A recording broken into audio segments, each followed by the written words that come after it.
Good morning and welcome to the ADS Securities Markets Update. Despite the lack of fundamentals for the past 2 days, the market volatility kept on rising on more rumors and remarks about the Greek negotiations. However, the US dollar kept on declining and the US dollar index yesterday closed lower yesterday and broke through 95.20 support area, reaching as low as 94.32, which keeps our bearish outlook in play. And as we mentioned before, the bearish outlook remains or continues as far as the index continue to trade well below 98.50s.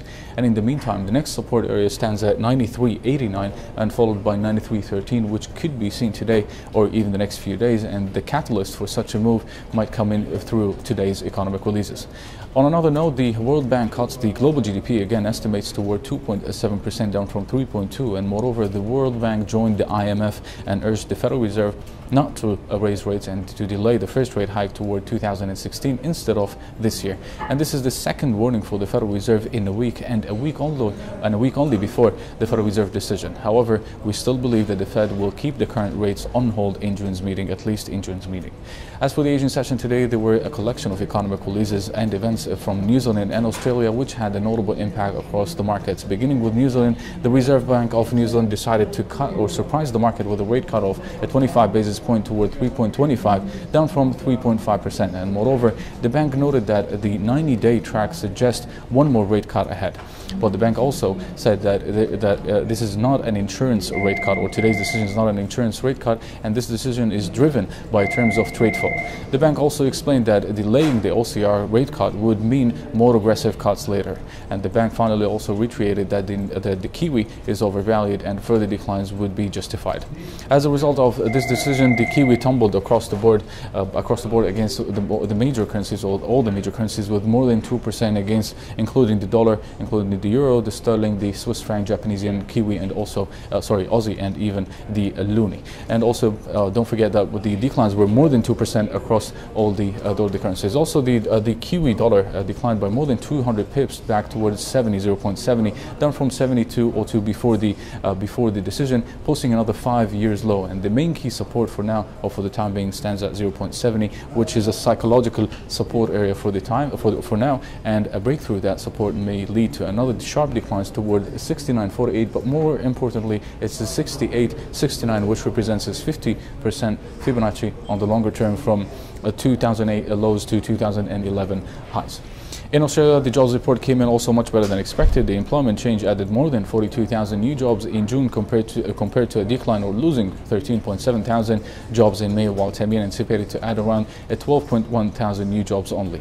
27.3 thousand jobs were on the part-time jobs and 14.7 were full-time jobs. And moreover, the unemployment rate ticked lower again towards 6%, down from 6.1%, and this is the lowest unemployment rate since May of 2014, or since May of last year, while the participation rate held steady at 64.7 for the second month in a row.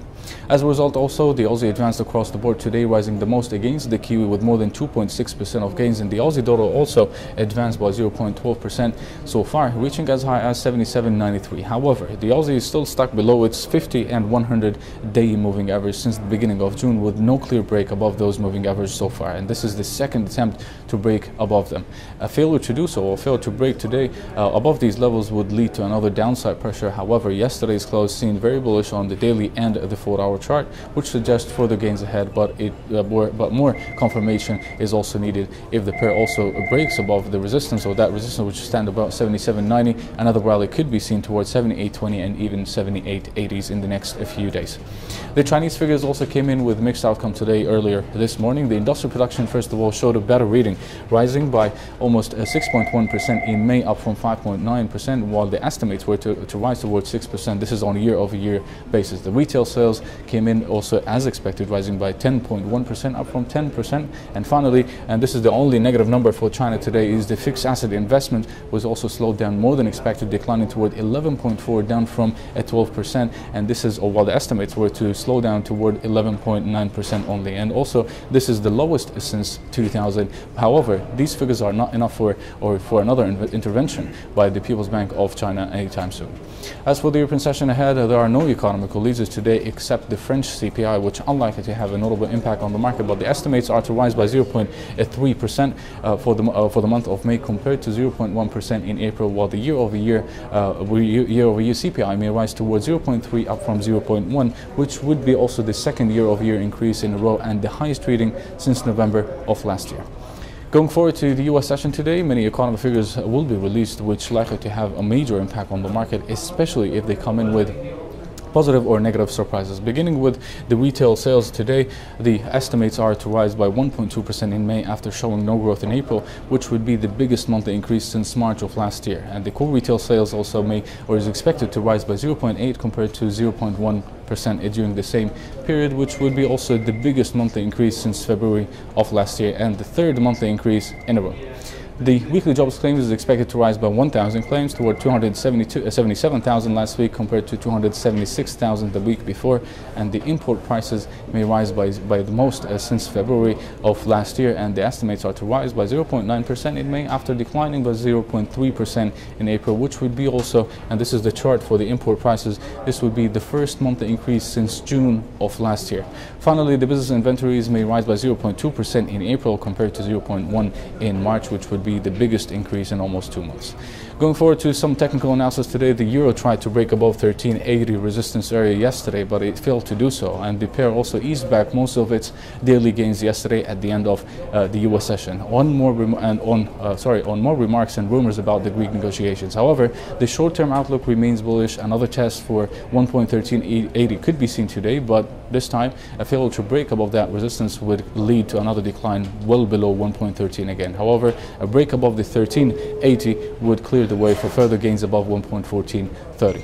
Finally, the cable or the sterling dollar also it continues followed our path, or the sterling dollar followed our path as we noted in our previous reports. The pair advanced to as high as 55.54, closing the day well above its 50-day moving average, also for the first time since May, or since the beginning of May, which keeps the current bullish outlook on the short term in play. And the key resistance for today stands at 55.65, which represents also its 61% retracement from the recent decline. A break above that resistance is needed to clear the way towards 56.60 for the time being.